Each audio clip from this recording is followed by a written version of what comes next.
Assalamualaikum warahmatullahi wabarakatuh. Jumpa kembali dengan saya. Ya, siapa? Tuh, tuh baca. Ya, saya bisa dicari profil saya. Anda masuk ke internet aja cari Semprot Baskoro, insya Allah ada. Ya, mau lihat di linkedin.com maupun akademia.edu ada di situ. Kita bicara, ini sesi kedua jadi, karena yang sebelumnya sudah perkenalan. Hari ini kita akan bicara tentang apa sih itu hukum? Ya, filsafatnya itu apa?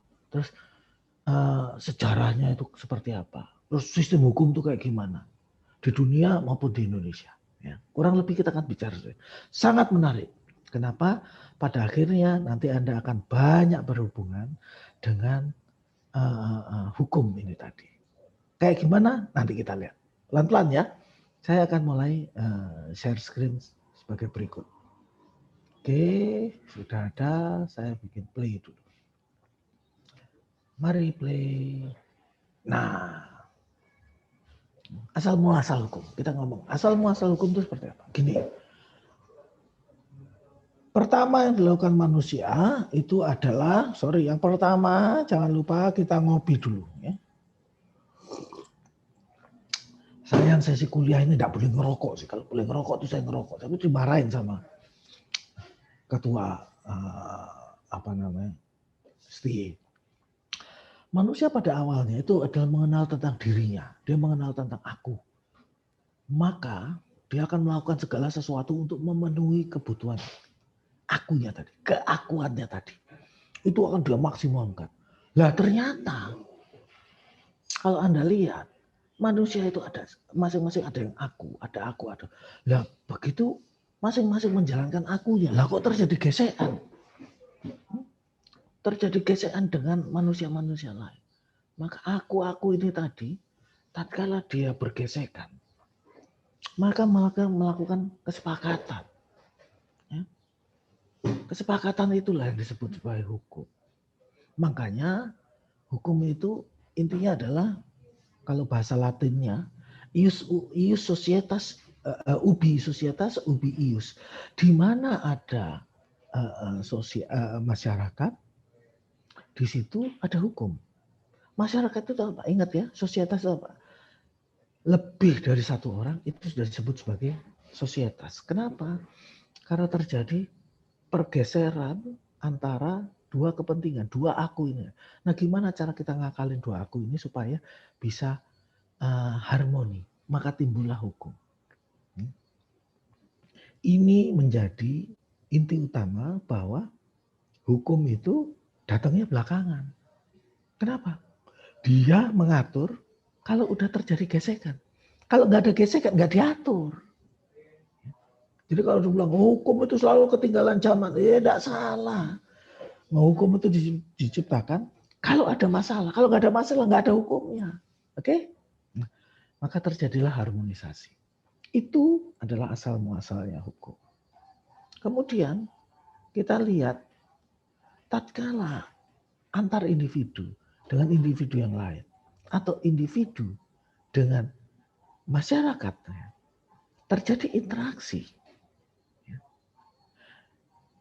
yang menimbulkan akibat hukum interaksi tersebut, maka itulah disebut sebagai hubungan hukum. Intinya ada interaksi dan interaksi tersebut menimbulkan akibat, nah itulah disebut sebagai hubungan hukum. Interaksi bisa, lihat ya, antara individu dengan individu atau antara individu dengan masyarakat. Kalau ada akibatnya, maka itulah disebut hubungan hukum. Ya. Pada waktu melakukan harmonisasi penyelarasan, maka di dalam hubungan hukum kita akan melihat adanya hak dan kewajiban. Hak itu adalah segala kenikmatan dan keleluasaan yang diberikan dalam melaksanakan hubungan hukum tersebut. Sementara kewajiban adalah pembatasan dan beban yang terjadi pada orang tersebut.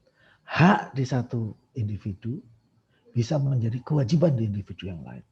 Kewajiban di satu individu bisa menjadi hak di individu yang lain. Demikian juga dengan masyarakat. Maka ini yang saya sebut di sini yin and yang. Di dalam hak itu ada kewajiban. Di dalam kewajiban itu ada hak. Saya nyebutnya sebagai paket komplit. Kalau ada hak, ada kewajiban. Kenapa? Ini semua dunia itu isinya sebenarnya paket komplit. Kalau ada senang, mesti ada susahnya. Kalau ada istimewa, mesti ada kurangnya. Jadi ini nanti Anda lihat, semakin tinggi hak yang diperoleh orang, sebenarnya semakin tinggi juga kewajiban yang harus dia penuhi. Demikian juga sebaliknya. Ini juga berlaku di investasi. Semakin tinggi potensi keuntungan yang didapat, semakin tinggi juga risiko yang harus dihadapi. Ya, ingat ya, dunia ini adalah paket komplit. Ini menjadi landasan kita berpikir di kemudian hari. Nah, bagaimana dengan sistem hukum? Sistem hukum itu adalah serangkaian aturan yang dibangun dari norma yang timbul di masyarakat. Untuk apa? Untuk melindungi berbagai kepentingan. Untuk ditegakkan, diikuti misalnya, supaya terjadi keteraturan. Nah, itu disebut sebagai sistem hukum. Jadi ada aturan-aturan yang berlaku, ada norma yang berlaku, ada kepentingan yang berlaku. Itu nanti yang diselaraskan, dikerjasamakan sehingga terjadilah satu keteraturan. Oke? Nah, sekarang norma itu apa sih? Aturan itu apa?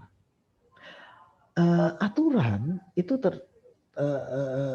aturan dan norma itu batasnya tipis. Norma itu lebih ke arah peraturan yang tidak tertulis. Oke? Kalau aturan itu tertulis. Kalau nggak tertulis itu disebut norma. Ya?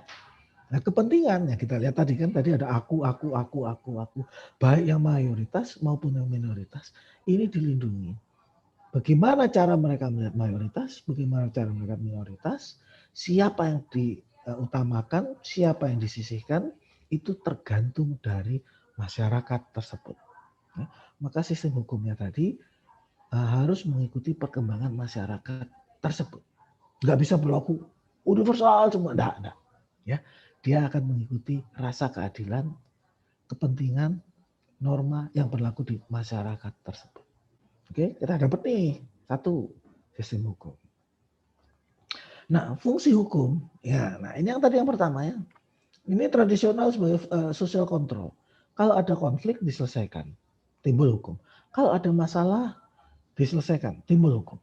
Kalau nggak ada masalah, nggak diatur.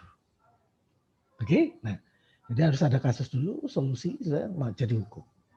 Di sini posisinya hukum itu ngikutin dari masyarakat. Masyarakat yang berkembang, hukumnya baru ngikut. Ya, kebanyakan seperti itu. Contoh, pelanggaran lalu lintas itu hukumnya timbul setelah ada lalu lintas, ada masalah, tabrakan lah apa, maka timbullah hukumnya apa yang namanya traffic light, lampu lalu lintas, pengatur. Kalau hijau itu jalan, kalau merah itu berhenti, kalau kuning itu siap-siap berhenti. Dan gimana supaya teratur? Karena ada terjadi tabrakan pada waktu belok, maka dibuat garis, tidak boleh melebihi. Dan itu terjadi tatkala sudah ada kejadian. Itu diatur setelah ada kejadian. Oke? Ya. Contoh, dulu kita nyetir sambil ngerokok, sambil ngobrol itu boleh. Sambil main handphone boleh. Tapi begitu ada kecelakaan gara-gara dia nyetir sambil main handphone, maka timbullah larangan. Selama nyetir tak boleh main handphone. Ya, hukum. Nanti kalau ketangkep kamera ETLE 500.000. Nah, kenapa? Aturan itu timbul gara-gara sebelumnya udah ada tabrakan gara-gara. Ya. Hukumnya mengikuti kejadian masyarakat. Nah, yang kedua ini berbeda. Social engineering. Artinya apa? Hukum ini dibuat untuk merubah cara masyarakat berperilaku. Hukumnya datang dulu, masyarakatnya dirubah, perilakunya berubah. Contohnya apa kira-kira? Anda, terutama yang di daerah Jakarta, masih ingat busway nggak dulu pertamanya? busway itu dibuat aturannya dulu, baru dibuat busway. Artinya nanti ada jalur bis yang khusus buat bis, selain bis nggak boleh masuk. Bis apa? Bis busway. Aturannya dibuat dulu, barangnya belum ada. Maksudnya apa? Maksudnya adalah supaya masyarakat berpindah perilakunya dari penggunaan kendaraan pribadi berpindah menjadi penggunaan kendaraan umum. Ya, itu yang dimaksud dengan social engineering. Bagaimana hukum dibuat untuk merubah mindset perilaku masyarakat ke arah sesuatu yang dianggap lebih baik. Ya, jadi dua fungsi hukumnya tadi. Nah, tujuan hukum. Ini menarik kalau tujuan hukum itu. Jadi hukum itu yang dipentingin itu apa sih? 3 yang dipentingin. Rasa keadilan, kepastian hukum, dan kepentingan umum. Masalahnya itu nggak bisa 3-3-nya jadi satu. Nggak bisa. Kadang-kadang 2 kalah, yang satu yang naik. Kadang-kadang 2. Jarang sekali 3-3-nya bisa. Ya. Contoh kalau keadilan. Ada satu nenek-nenek nyolong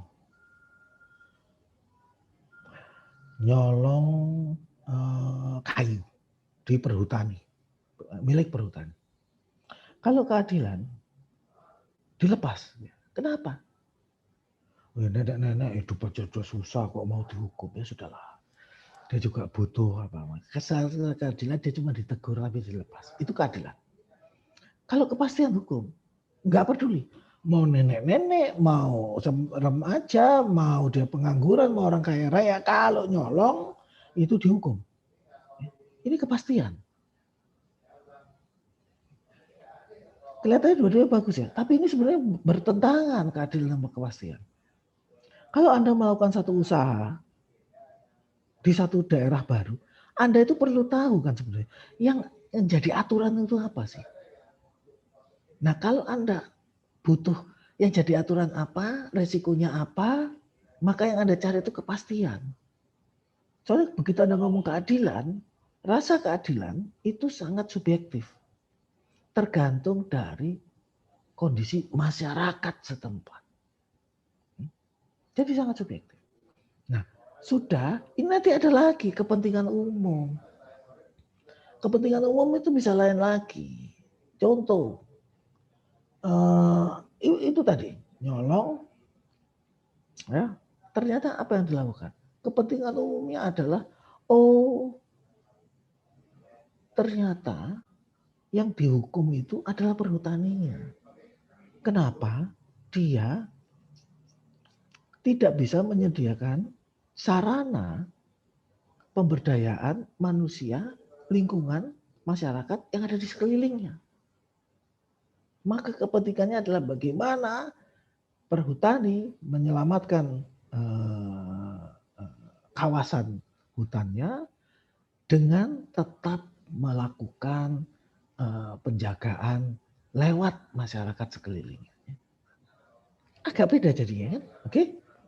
Nah, ini membuat kalau ada satu kasus yang sama, kasusnya sama, ya, tapi kalau hakimnya beda, vonisnya bisa beda. Kenapa? Ada hakim yang berpegang pada asas keadilan sebagai utama, ada yang pada kepastian hukum, aturan undangan-undangannya gimana sih? Kita lihat di situ. Ada yang bagaimana kepentingan umum. 3-3-nya ini boleh di dalam sistem hukum di Indonesia. Ya. Makanya hakim itu termasuk salah satu unsur penegak hukum yang utama. Kenapa? Dia boleh memilih dari 3 hal ini tadi. Oke? Dapat ya? Berikutnya, nah kita akan ngomong tentang sistem hukum dunia. Di dunia itu ada beberapa sistem hukum. Ya. Yang pertama adalah civil law. Wah, enak tenan ngopi ini, nggak pakai rokok enak. Civil law itu adalah aturan-aturan yang ditulis. Aturan-aturan ditulis itu kita sebutnya sebagai kodifikasi. Itu biasanya ada di negara Eropa daratan. Siapa tuh? Belanda, Jerman, Perancis yang utama itu ya. Oke. Nah, yang kedua adalah common law. Common law ini aturannya nyaris nggak ada. Yang ada adalah keputusan-keputusan yang dibuat oleh hakim-hakim sebelumnya. Itu disebut jurisprudensi. Jadi sebelumnya udah ada yang ngatur ini belum? Sebelumnya udah ada keputusan apa yang kira-kira mirip. Jadi dia tidak boleh menemukan satu hukum baru. Nah, jadi dia mesti pastikan itu ngikutin sebelumnya. Ini biasanya ada di negara-negara persemakmuran Inggris. Artinya apa? Negara-negara yang pernah dijajah oleh Inggris. Termasuk di dalamnya Amerika Serikat. Jadi antara Indonesia sama Singapura itu udah beda. Kenapa?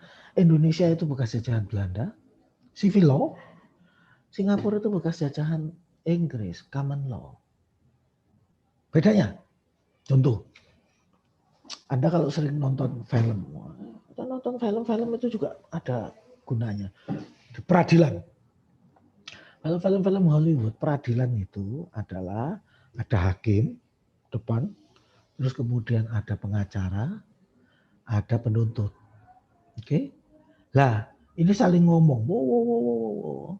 Terus ada yang namanya kalau saya hakim di depan, sebelah kiri saya ada satu kotak isinya 12 orang, itu disebut juri. Nah, ini pengacara sama penuntut itu ngomong. Hakim itu tidak memutuskan. Hakim itu cuma bilang, boleh ngomong, nggak boleh ngomong.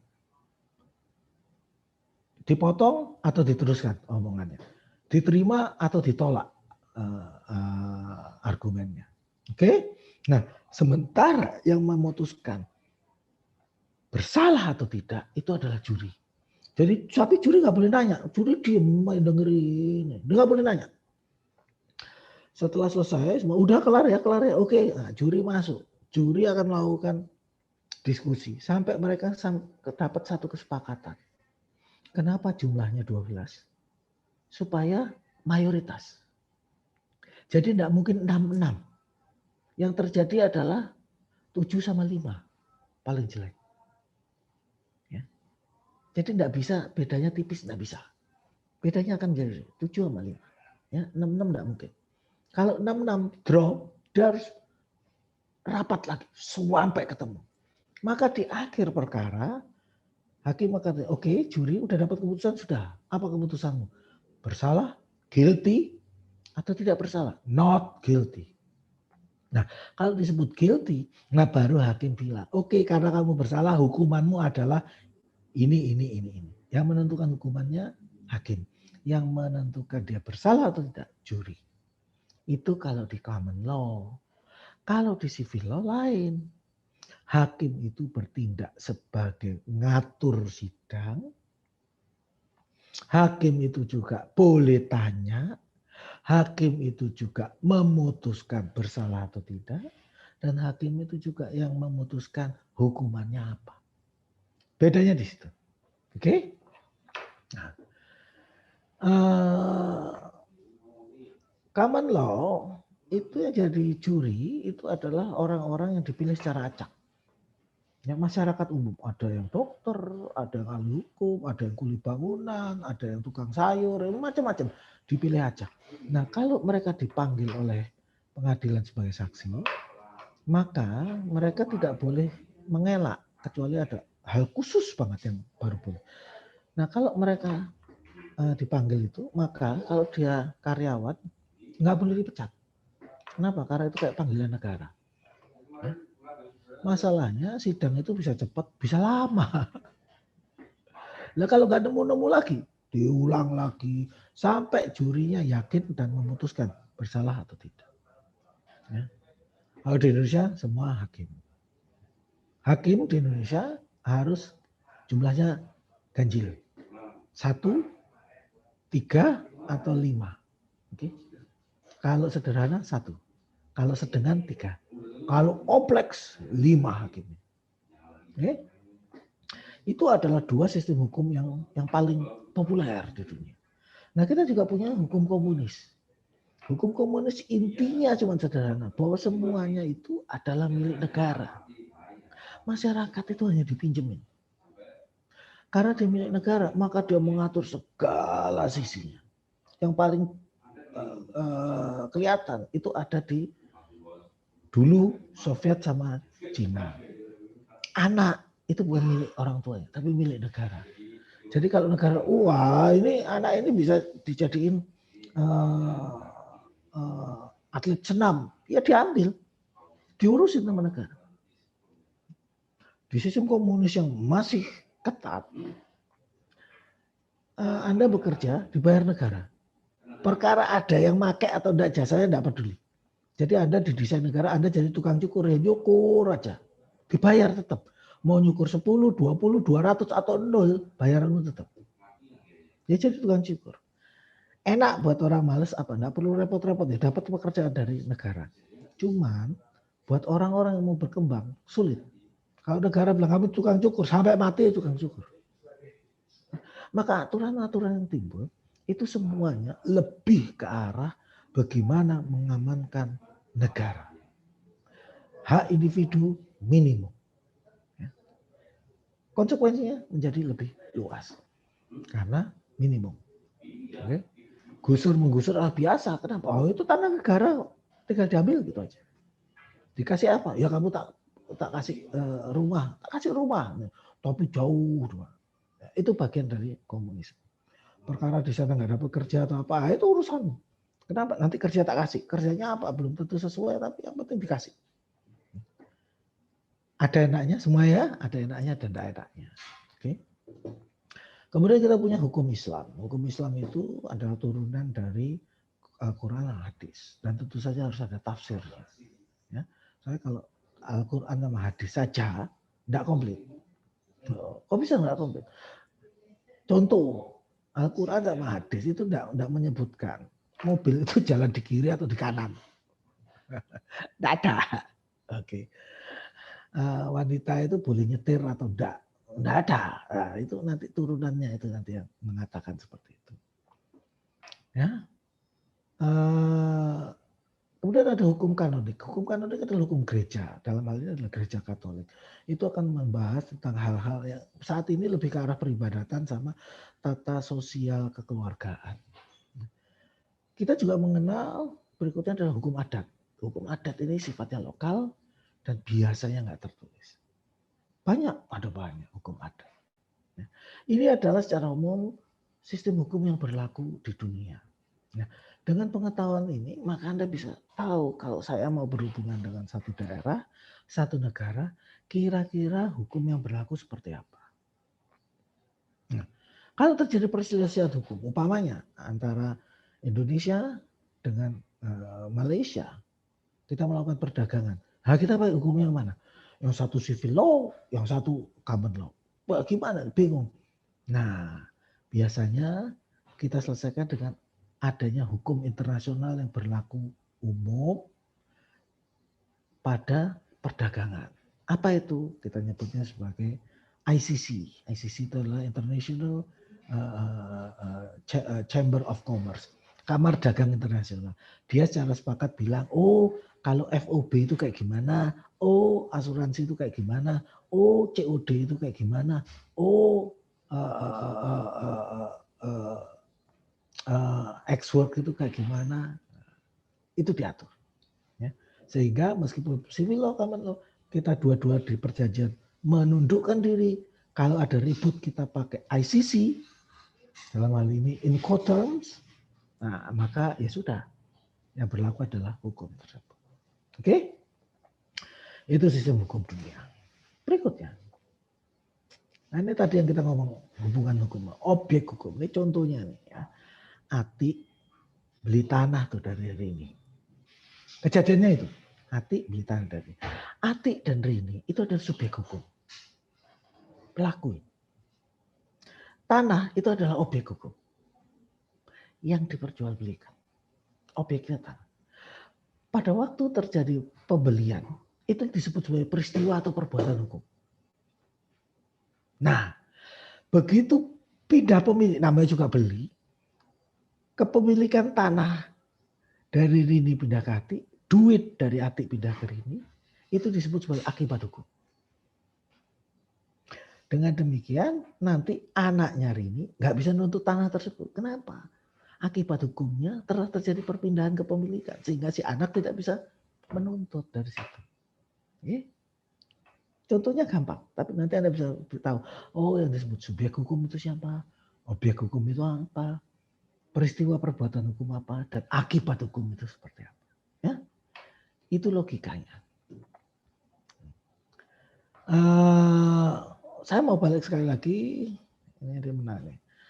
Kami di ilmu hukum seringkali kalau melihat satu definisi kita bagi komponen-komponennya. Lihat kita lihat ada ini saya kasih itu. Ini adalah komponen-komponennya dari sistem hukum. Ada aturan, ada norma, ada kepentingan menjadi teratur. Kita cari komponen-komponen terjadi enggak. Kalau enggak terjadi maka itu tidak dipenuhi sebagai sistem hukum. Kalau sistem hukum maka komponen-komponennya adalah seperti ini. Satu pelanggaran disebut pelanggaran kalau memenuhi komponen-komponen yang ada di aturannya. Kalau tidak memenuhi, dia tidak disebut pelanggaran. Asik kan? Enaknya di situ. Nah, jadi nanti kita juga baca aturan perundangan, kita lihat komponen-komponennya apa. Sehingga kita bisa lebih jelas di dalam menafsirkannya. Oke. Nah, di dalam asas hukum kita lihat kadang-kadang orang mikir, hukum itu ruwet. Yang satu ngatur ini, yang satu ngatur itu, bingung saya. Kadang-kadang tabrakan. Enggak. Ada cara untuk melihatnya. Caranya apa? Kita pakai pola pikir. Apa? Ini adalah beberapa pola pikir. Asas-asas landas hukum. Masih ada yang lain, tapi saya ngambil yang penting aja. Satu ada yang namanya das solem, das sein. Das solem itu adalah sesuatu yang sifatnya umum. Sifatnya ideal. Sementara das sein itu adalah sifatnya konkret. Kadang-kadang das solem itu sesuatu yang adanya di cita-cita, tapi tidak terjadi di kehidupan nyata. Ya, maka kita mesti tahu mana das solemnya, mana das seinnya. Mana yang cita-cita, umum, ideal, mana yang kejadian nyatanya, konkretnya. Oke? Kemudian kita juga punya asas. Lex specialis derogat lex generalis. Ini bahasa Latin. Hukum-hukum yang sifatnya khusus itu mengalahkan hukum-hukum yang sifatnya umum. Oke? Jadi hukum pidana secara umum nggak boleh ngambil gini-gini. Itu kalah oleh hukum yang khusus apa? Undang-undang tindak pidana korupsi. Itu lebih spesifik. Maka hukum kitab undang-undang hukum pidana kalah oleh yang lebih spesifik. Lex specialis derogat, lex generalis. Kita juga punya lex priori derogat, lex a priori. Hukum aturan yang levelnya sama. Yang lebih baru itu mengalahkan hukum aturan yang lebih lama. Kenapa? Ingat ya, sifat hukum kalau ada masalah dia timbul yang baru. Maka yang terakhir, yang baru itu mengalahkan yang awal, yang lebih lama. Oke? Kita juga punya lex superior derogat lex inferior. Tatanan hukum yang lebih tinggi itu mengalahkan tatanan hukum yang di bawah. Apa itu? Contoh kalau di Indonesia kita punya undang-undang nomor 12 tahun 2011 tentang tata perundangan di Indonesia. Itu mengatakan yang pertama, yang paling tinggi itu adalah Pancasila. Terus itu ground norm. Terus kita punya landasan utama hukum kita adalah Undang-Undang Dasar 45. Pertanyaan, UUD 45 udah pernah diamandemen berapa kali? Nggak tahu kan? Cari tahu. Masa orang Indonesia nggak tahu? UUD 45 udah pernah diamandemen. Berapa kali? Cari tahu. Oke? Nah setelah Undang-Undang Dasar 45 maka turun undang-undang. Yang setara dengan itu adalah Perpu, Peraturan Pemerintah Pengganti Undang-Undang. Ya. Nanti kita ngomong tentang asas perundangan. Di bawah Undang-Undang Perpu ada peraturan pemerintah, peraturan presiden, terus kemudian peraturan peraturan daerah, peraturan gubernur, peraturan daerah, wali kota, kota kabupaten, peraturan wali kota, ya, sampai di situ. Itu tata undang-undang. Kalau ada perda di Depok, dia bikin aturan kayak begini, ternyata bertentangan dengan undang-undang, maka perda ini gugur. Kenapa? Pangkatnya di bawah. Dia inferior. Undang-undang superior. Maka superior mengalahkan inferior. Oke? Berikutnya. Nullum delictum nolla pona sine previale legi punali. Maksudnya begini. Nggak ada disebut satu pelanggaran kalau tidak ada yang mengatur. Jadi gini. Kalau Anda ngelewatin marka jalan, itu Anda disebut melanggar kalau ada aturannya. Mengatakan tidak boleh melewati marka jalan. Ya. Tapi kalau ada marka di jalan kampung, Anda ngelewati, Anda disebut melanggar. Belum tentu. Kalau nggak ada aturannya, Anda nggak melanggar. Kalau ada aturannya, Anda ngelanggar. Ya. Jadi terutama di hukum pidana, kita nanti akan melihat gitu. Dia kita tangkap. Kenapa? Dia melanggar. Melanggar apa? Kalau tidak ada yang di aturannya, maka dia nggak disebut melanggar. Ini contoh. Kenapa? Yang paling utama kita jadikan contoh di Fakultas Hukum itu adalah zaman dulu ada orang ditangkap gara-gara nyolong listrik, gantol. Apa bahasa Indonesia gantol? Gantol, nyolong listrik. Bawa ke pengadilan. Dakwaannya mencuri. Dibebasin. Kenapa? Karena kala itu definisi benda. Jadi mencuri adalah mengambil satu benda yang bukan haknya. Nah benda itu tadi, kala itu listrik itu belum disebut benda. Definisinya bukan benda. Benda kala itu adalah sesuatu yang bisa dilihat, dirasakan, dipegang, menggunakan panca indera. Tidak ada listrik. Nah, sehingga dia dilepas. Nah, dia lupa orang itu. Dia tetap nyolong listrik. Dia lupa. Kemudian MPR-nya Belanda, Volksraad-nya Belanda, itu kemudian mengadakan sidang, mereka membuat satu hukum baru. Apa itu? Definisi benda. Di mana di dalamnya listrik termasuk benda. Nah begitu ditangkap lagi, ya dihukum dia. Kenapa? Undang-undangnya udah ada, aturannya udah ada. Itu prinsip dasarnya. Jadi kalau kami para corporate lawyer, itu biasanya kita akan lihat kalau satu perusahaan mau melakukan satu tindakan, satu actions, satu kebijakan, maka dia akan ke kami akan berikan analisa. Ada yang dilanggar tidak? Oke.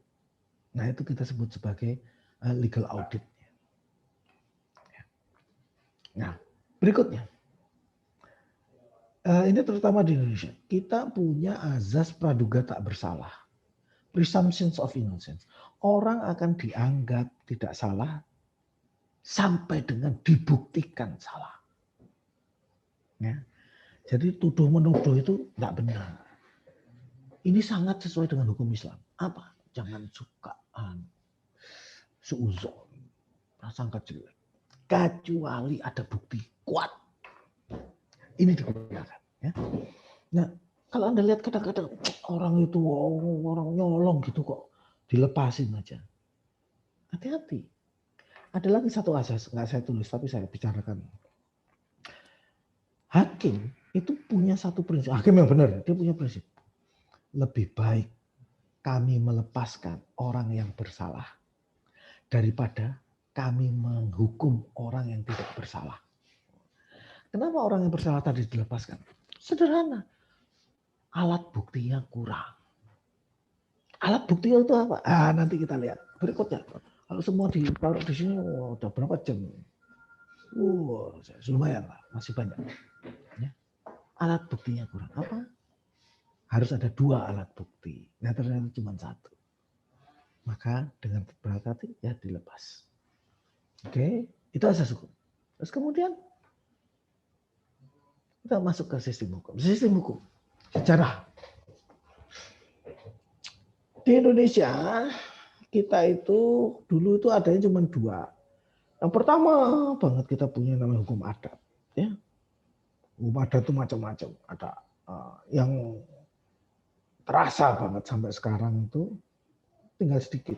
Contoh hukum adat Bali, hukum adat Batak, hukum adat Padang, hukum adat kecil-kecil yang lain. Terus kita punya hukum Islam. Dan tentu saja kalau Bali ada hukum Hindu. Tapi itu hukum Hindunya Bali itu lebih ke arah hukum adat. Ya, karena tidak sama dengan yang terjadi di India, pusatnya Hindu. Jadi secara de facto itu ada 2 sebelum kita ada penjajahan itu, hukum adat lokal sama hukum Islam. Ya. Karena Islamnya masuk sebelum penjajahan. Oke, itu. Nah kemudian datang tuh India Belanda dengan VOC-nya. VOC itu apa kepanjangannya? Nggak tahu. Verenigd Oost-Indische Company. Keren ya. Karena dunia itu menganut azas konkordansi. Konkordansi itu artinya apa? Negara yang dijajah dia akan mengikuti hukum dari negara yang menjajah. Azas konkordansi. Nah karena kita dijajah Belanda, ya jadinya kita ikutin itu hukumnya Belanda. Apa yang terjadi? Sial kita. Terjadi penggolongan penduduk. Penduduk itu dibagi-bagi. Ada penduduk Eropa atau yang disetarakan dengan Eropa. Apa itu kulit putih? Ada penduduk Timur Jauh atau yang disetarakan dengan Timur Jauh. Siapa itu? Cina, India, Arab, Jepang. Apa? Kebanyakan pedagang. Oke. Terus kemudian yang ketiga, ini yang paling bawah. Pribumi atau inlander. Jadi kalau cerita-cerita zaman dulu itu memang sengsara. Kamu orang inlander, kenapa kamu Siberi? Itu udah biasa. Ada segregasi yang tempat-tempat khusus untuk Eropa, tempat-tempat khusus untuk inlander. Eropa boleh masuk ke tempat inlander nggak boleh masuk ke tempat Eropa. Perkawinan antara mereka diatur ketat. Yang kasihan itu kalau salah satunya yang satu Eropa, satu inlander. Kasihan anaknya, nggak diakui di dua-duanya. Jadi saya nyebutnya bukan arwah gentayangan, anak gentayangan. Status hukumnya nggak jelas. Demikian juga hukumnya. Ada penggolongan hukum, ada penggolongan penduduk. Nanti hukumnya sendiri. Kalau orang Eropa perlakuannya gini, orang Timur Jauh perlakuannya begini, orang inlander perlakuannya begini. Waduh, sedih. Aduh, nangis. Nah, setelah kemerdekaan, merdeka, maka 17 Agustus 1945 kita menjadi satu negara. Wah, tahu nggak masalahnya apa? Di negara tersebut, begitu kita merdeka, kita tidak punya presiden, tidak punya hukum. Pikir nggak? Lo kita bilang ini negara Indonesia. Lo yang berlaku sekarang hukumnya hukum Belanda. Presidennya tidak ada. Yang tanda tangan atas nama. Soekarno atas nama. Baru tanggal 18 Agustus kita punya presiden. Diputuskan. Satu, presidennya Soekarno. Wakilnya Muhammad Hatta. Hukumnya kita menggunakan hukum yang ada. Hukum kolonial dinyatakan berlaku sampai dengan ada perubahan. Artinya yang tadinya kosong terisi lagi. Meskipun itu tadi hukum kolonial, tapi diakui sebagai hukum negara kesatuan Republik Indonesia. Sampai ada perubahan. Jadilah itu. Ya. Dapat kita. Itu adanya di Undang-Undang 45 juga ada. Hukum yang berlaku adalah hukum yang ada sampai dengan ada perubahan. Oke. Nah, ini menarik. Bab apa namanya?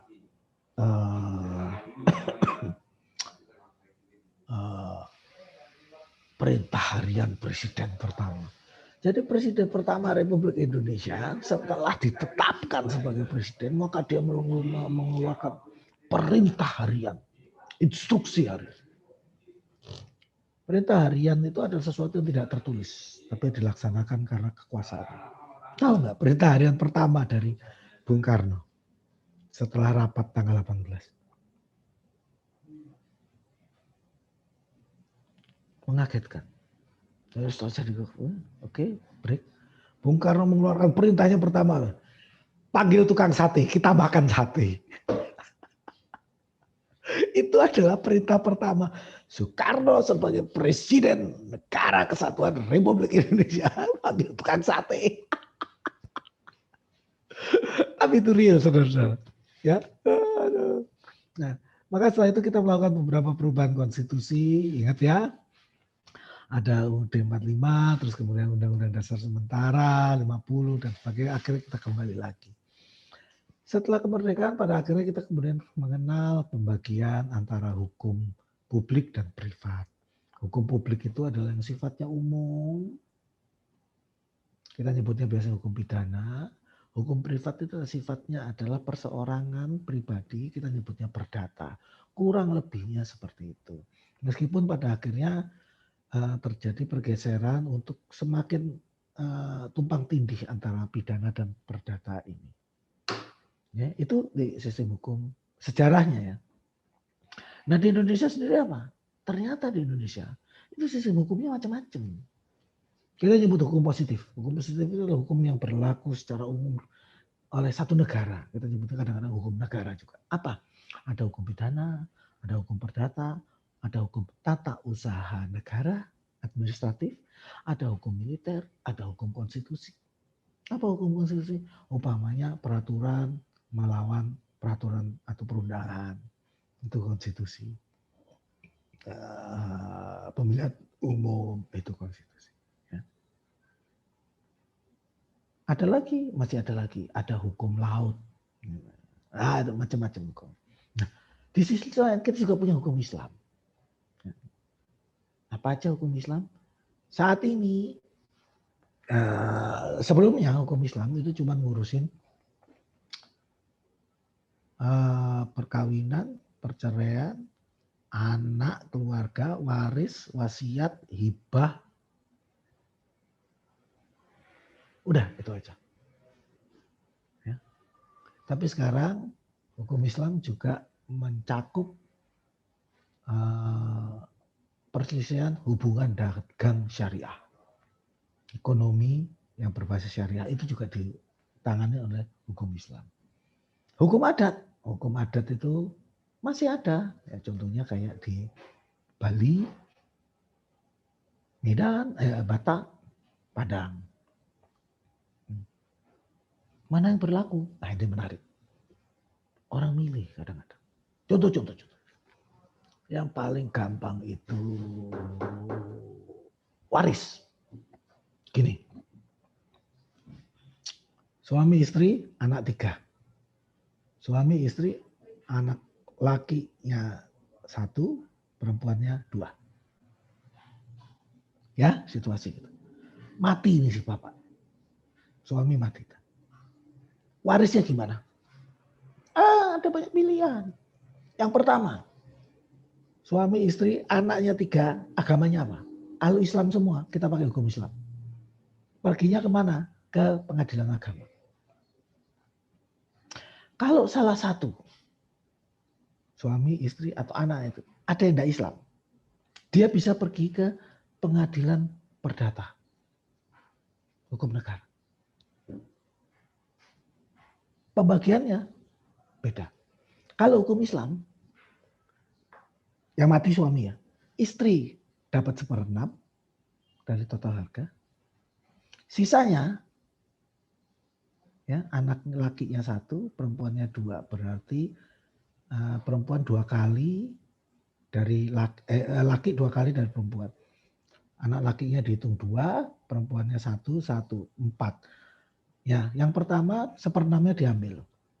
5/6-nya itu dibagi, di mana separuhnya atau 2/4-nya itu untuk yang laki, 1/4-nya itu untuk yang perempuan. Itu hukum Islam. Begitu hukum negara, baginya lain. Harta 100%, 50% untuk istrinya. Harta gono gini namanya. Oke?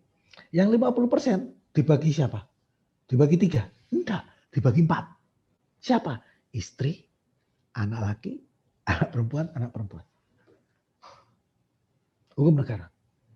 Lah ternyata dia dari masyarakat ini, masyarakat adat Bali. Masyarakat adat Bali bagaimana masyarakat adat Batak, anak perempuan itu tidak mewaris. Hasilnya apa? Hartanya dibaginya kemana? Tidak dibagi. Hartanya hanya jatuh ke anak lakinya saja. Anak perempuan tidak mewaris. Tapi si anak laki tadi berkewajiban untuk memelihara hidup dari ibunya, yang istri tadi, sama adik-adik. Tapi hartanya dikuasai anak laki tadi. Repot kan? Itu yang terjadi di Indonesia. Ya. Ini nanti kalau ada waktu tak tambahin lagi sistem hukum.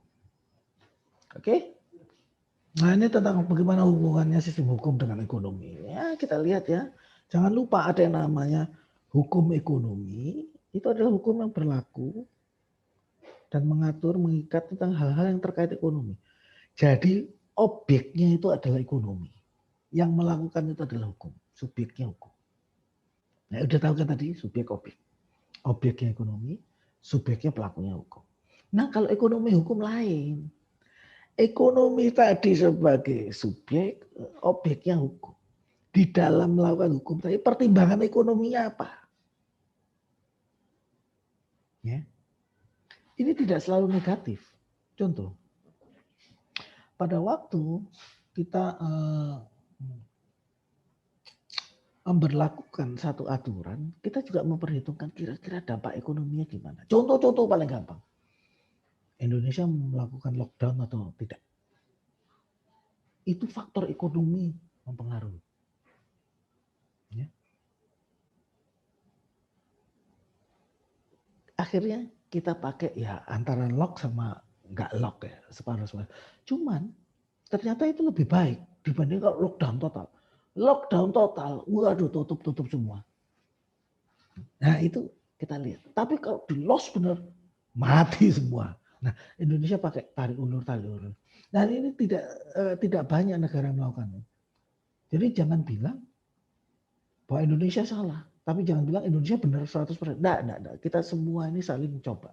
Tidak ada satupun negara di dunia yang efektif menangani COVID.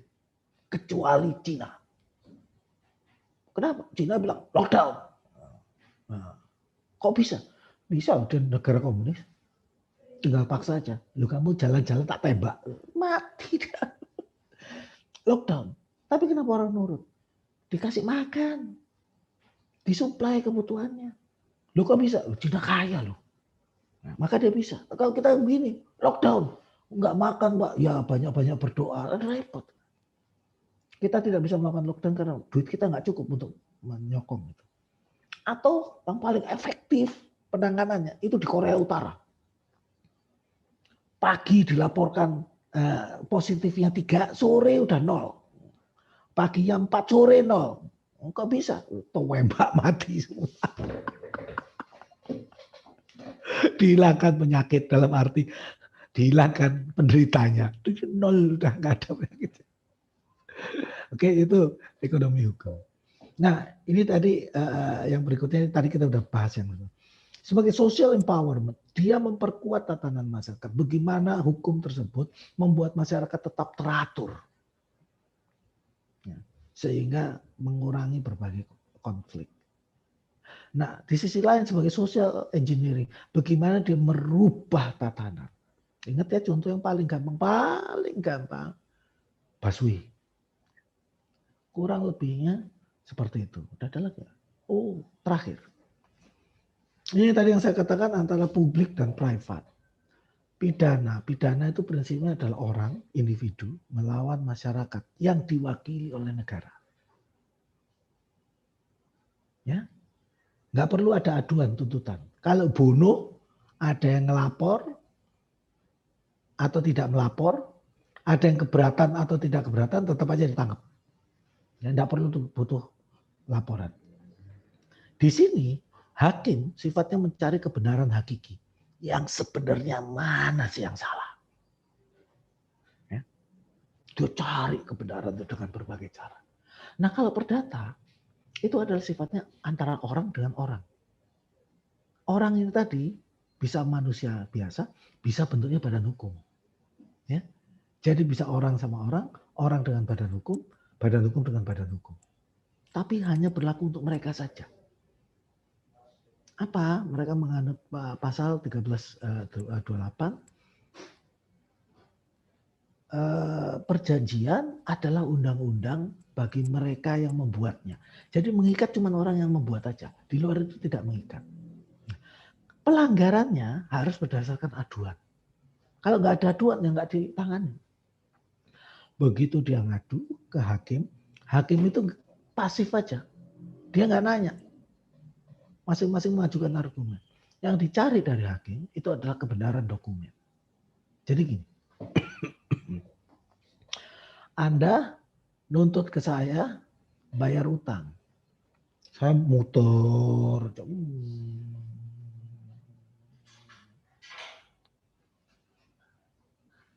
Bawa ke pengadilan. Ya. Pengadilan tanya, kamu siapa? Aku Abdul. Oke. Kamu mau kenapa? Aku mau nuntut Sentot itu. Dia ngutang lu enggak bayar. Ya. Sentot ngutang opo? Gak ada buktinya. Balik lagi. Tuh, buktimu mana? Nah, kalau Abdul tidak punya bukti, dia kalah. Meskipun sebenarnya saya ngutang. Kenapa? Yang dicari oleh hakim adalah kebenaran dokumen. Makanya di dalam perdata, corporate law, kontrak perjanjian, catatan-catatan, dokumen-dokumen harus rapi. Kenapa? Kalau kita ribut, yang dicari kebenaran di situ. Bukan kebenaran hakikinya. Kalau kebenaran hakiki itu ada di pidana. Perdata kita ngomong kebenaran dokumen. Begitu. Ya. Kurang lebihnya seperti itu. Seperti biasa, setelah Anda nonton video ini, silakan Anda pikir, cari mana yang kira-kira jadi pertanyaan, terus kemudian tulis di forum diskusi. Kita bahas. Tugas dipikir nanti. Ya, sampai bertemu di forum diskusi dan sesi-sesi berikutnya. Maaf lahir batin, walal muafiq ila aqwamit thoriq. Assalamualaikum warahmatullahi wabarakatuh.